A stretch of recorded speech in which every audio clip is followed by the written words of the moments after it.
Brigjen Pol Rama Huta Julu adalah perwira tinggi Polri asal Bangka Belitung yang baru saja mendapat promosi jabatan sebagai WDI Suara Kepolisian Utama tingkat 1 Sespim Lemdiklat Polri. Jabatan ini sekaligus mengantarkannya meraih pangkat bintang 2.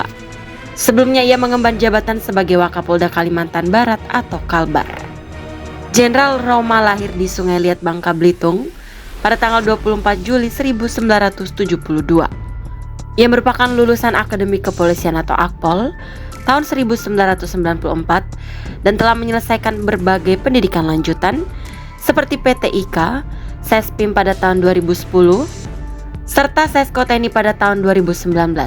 Dalam perjalanan karirnya, beliau telah malang melintang di berbagai kesatuan. Ia pernah bertugas sebagai Kapolres Purworejo dan Wakapolres Metro Jakarta Pusat.